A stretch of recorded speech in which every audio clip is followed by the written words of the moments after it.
Selamat malam Bapak Ibu, Saudara-saudara. Salam jumpa kembali dalam Sabda dan Doa Malam Jemaat Karambe.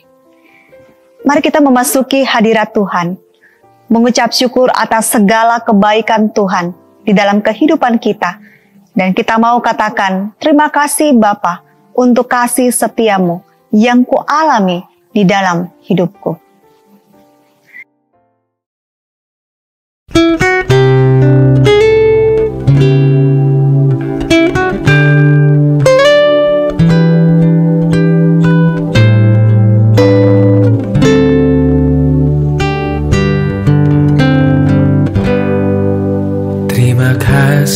Tuhan, untuk kasih setiamu yang ku alami dalam hidupku. Terima kasih Yesus untuk kebaikanmu sepanjang hidupku. Terima kasih Tuhan untuk kasih setiamu yang ku alami dalam hidupku. Terima kasih Yesus untuk kebaikanmu sepanjang hidupku.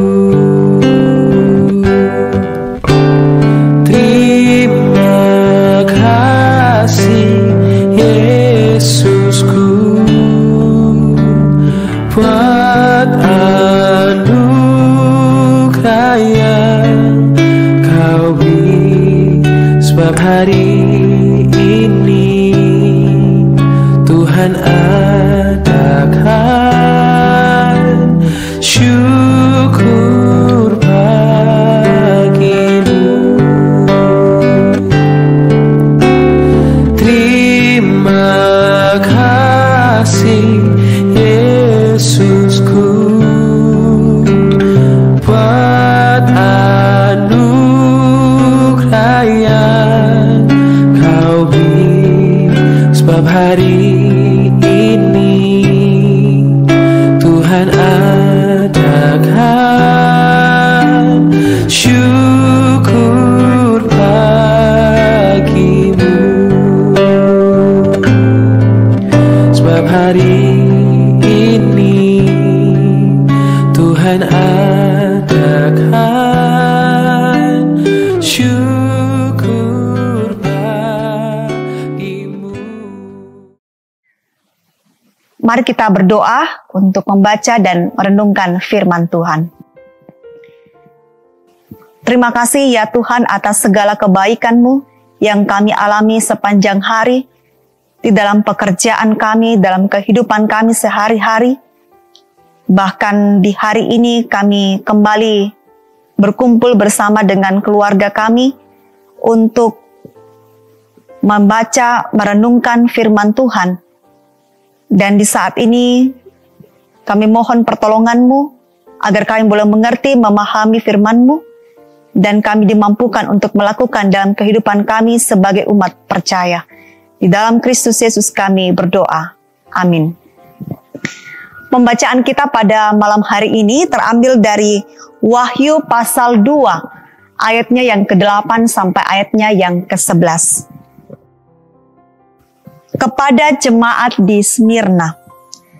Dan tuliskanlah kepada malaikat jemaat di Smirna.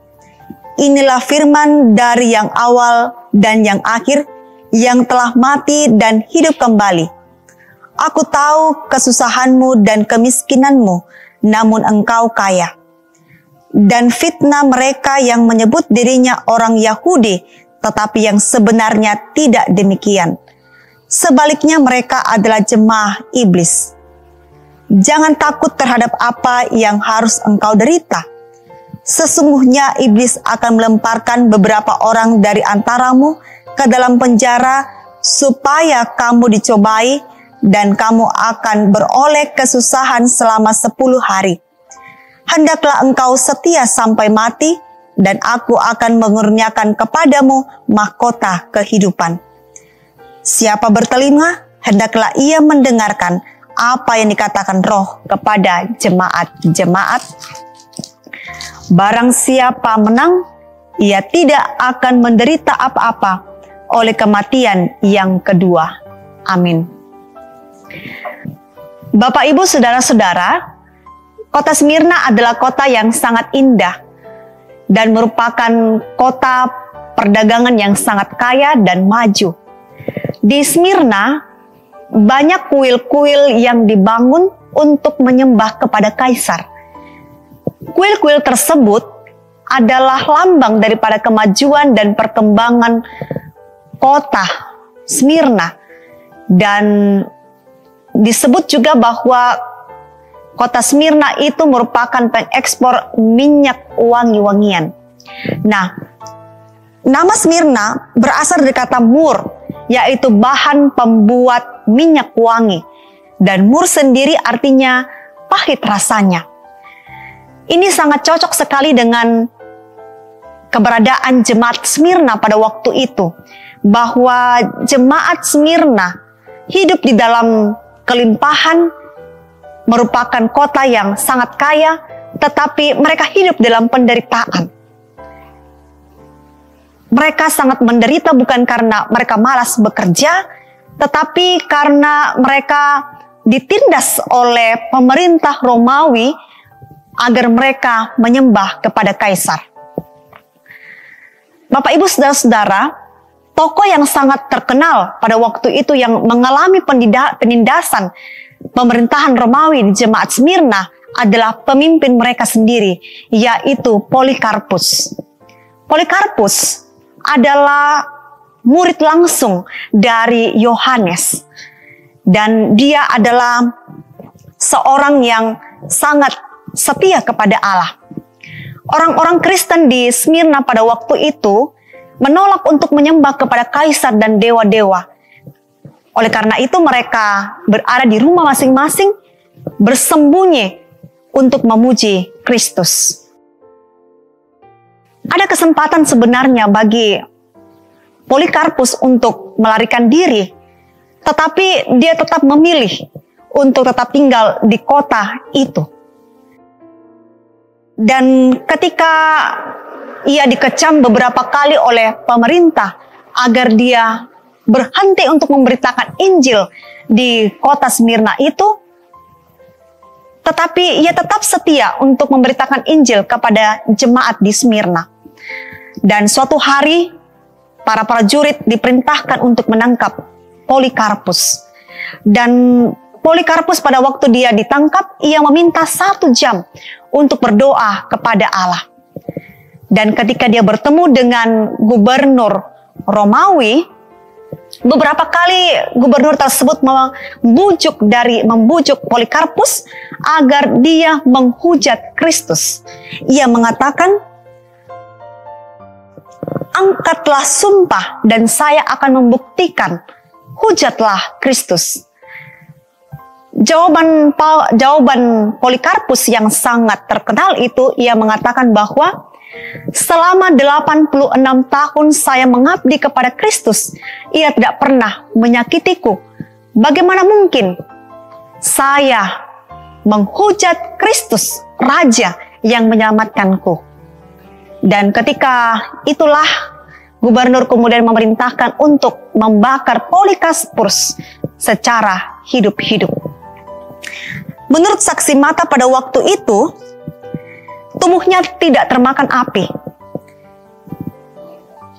Saksi mata itu mengatakan bahwa ia berada di tengah tidak seperti daging yang dibakar, tetapi seperti roti di tempat pemanggangan, seperti emas atau perak yang dimurnikan oleh api itu.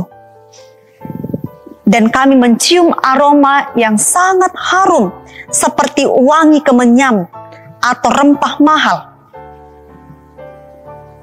Dan melalui saksi mata itu melihat bahwa benar bahwa Algojo pada waktu itu ketika melihat bahwa dia belum mati, Algojo kemudian menikam lambungnya, lalu darah itu terkuras melalui api itu. Bapak Ibu saudara-saudara yang dikasihi Tuhan, Polikarpus pada waktu itu telah menjadi martir di tengah-tengah jemaat. Dan jemaat Smyrna pada waktu itu melihat bahwa sungguh inilah hamba Tuhan yang begitu setia kepada Kristus di dalam kehidupannya. Mungkin kita tidak mengalami penindasan secara fisik di tengah-tengah bangsa kita. Karena bangsa kita adalah bangsa yang menghormati setiap pemeluk agamanya. Tetapi penindasan mungkin yang terjadi dalam kehidupan kita adalah pergumulan kehidupan yang menindas pikiran kita, menindas hati kita, dan seringkali kita mau lari daripada Tuhan, meninggalkan Tuhan, bahkan mau untuk melakukan hal-hal yang tidak menyenangkan hati Tuhan, tetapi menyenangkan diri kita sendiri. Tetapi hari ini kita belajar bersama-sama bahwa Polikarpus telah memberikan hidupnya untuk menjadi contoh kepada kita sebagai umat yang percaya. Bahwa dia menyerahkan hidupnya untuk menyatakan kesetiaannya di dalam keadaan apapun yang dia alami. Sama seperti Kristus Bapak Ibu. Dia mengorbankan hidupnya agar kita tetap hidup, agar kita diselamatkan dari murka Allah.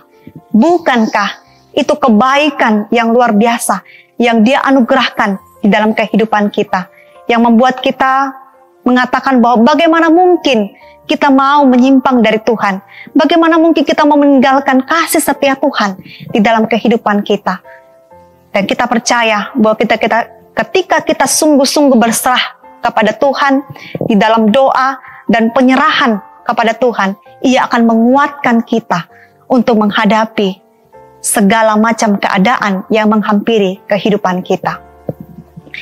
Bapak, Ibu, saudara-saudara, mari kita masuk di dalam saat teduh. Kita mengucap syukur atas segala kebaikannya di dalam hidup kita, dan kita mau berjuang hingga akhir. Berjuang untuk melakukan firman Allah dalam kehidupan kita dengan berkata, selidiki aku Tuhan, lihat hatiku, apakah aku sungguh mengasihimu. Pujian, selidiki aku.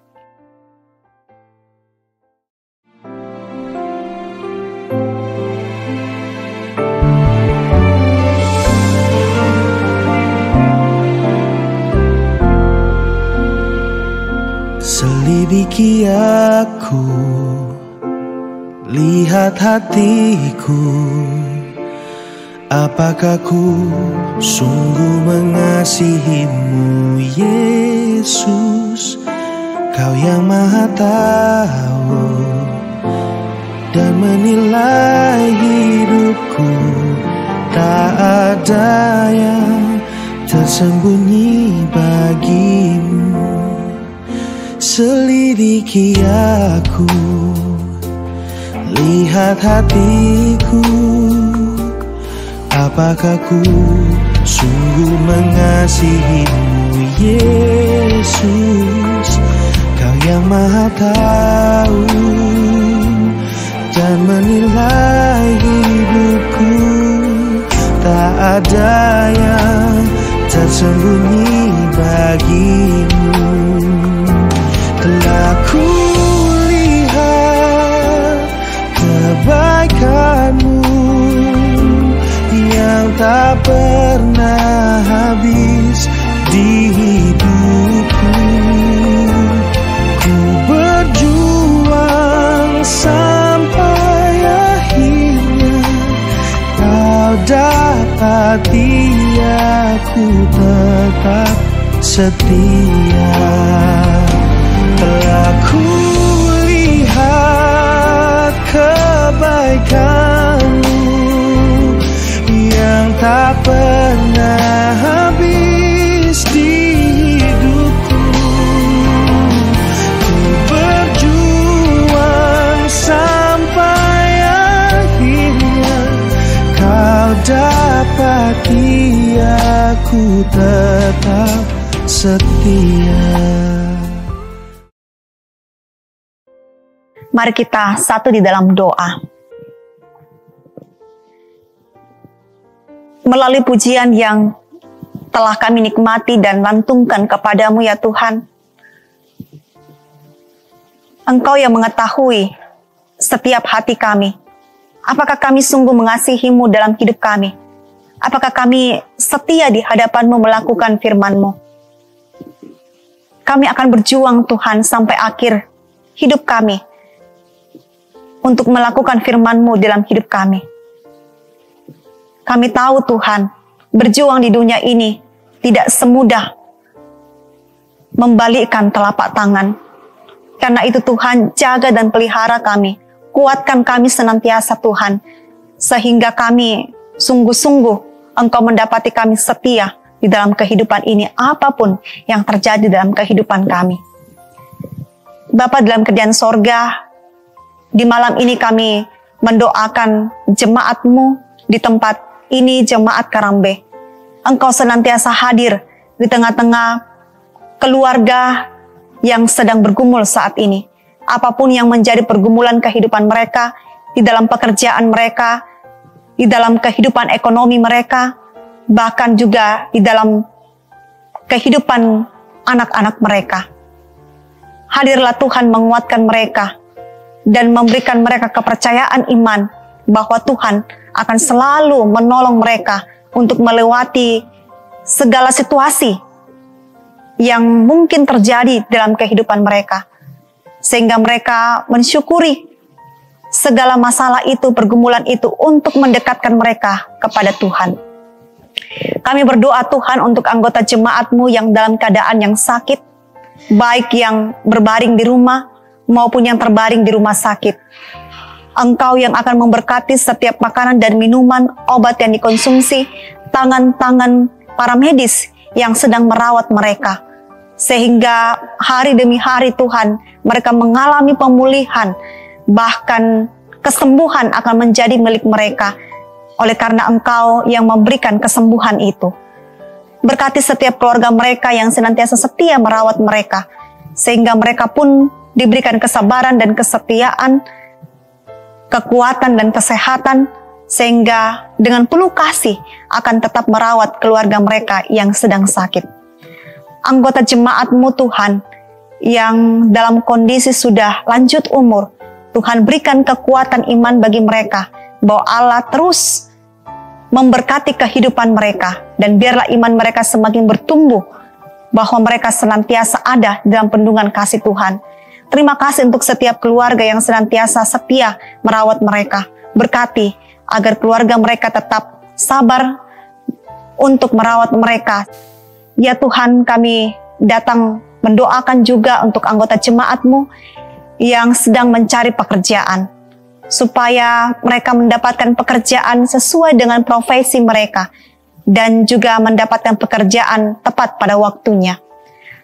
Anak-anak-Mu yang dalam masa pendidikan dan juga pertumbuhan, Engkau memberkati mereka sehingga boleh senantiasa tekun dan semangat menuntut ilmu. Dan biaya juga yang mereka butuhkan dalam pendidikan ini, Engkau senantiasa mencukupkan. Bahkan dalam pergaulan mereka sehari-hari, Tuhan menjaga, memelihara mereka seperti biji mola matamu, sehingga mereka senantiasa hidup di dalam kehendak Allah. Kami doakan ya Tuhan untuk setiap keluarga-keluarga yang ada di jemaat Karambe ini, agar Engkau menjaga keluarga ini tetap utuh di hadapan hadirat-Mu, sehingga keluarga ini Tuhan menjadi berkat dimanapun mereka berada. Dan kami doakan setiap kebutuhan-kebutuhan jemaat-Mu senantiasa tercukupkan, oleh karena Allah yang mencukupkan dan memelihara senantiasa kehidupan mereka. Bapa dalam kerajaan sorga, majelis gereja juga Tuhan, yang Engkau telah pilih dan Engkau panggil ke dalam pelayanan-Mu di jemaat ini, Tuhan terus memberkati mereka sehingga setia melaksanakan tanggung jawab mereka, melayani Engkau hingga akhir hidup mereka.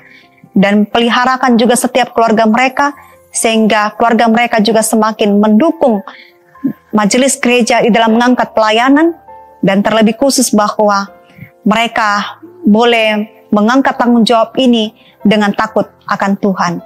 Terima kasih ya Allah, kami nyerahkan seluruh kehidupan kami malam hari ini, sehingga kami boleh tidur dan esok hari boleh bangun dengan tubuh yang sehat, dan percaya bahwa di masa depan pun Allah tetap memelihara hidup kami. Ini doa dan ungkapan syukur kami Tuhan, permohonan kami, di dalam Kristus Yesus kami berdoa dan mengucap syukur. Haleluya. Amin. Demikianlah sabda dan doa malam Jemaat Karambe. Sampai jumpa dalam sabda dan doa malam minggu depan. Terima kasih, Tuhan memberkati.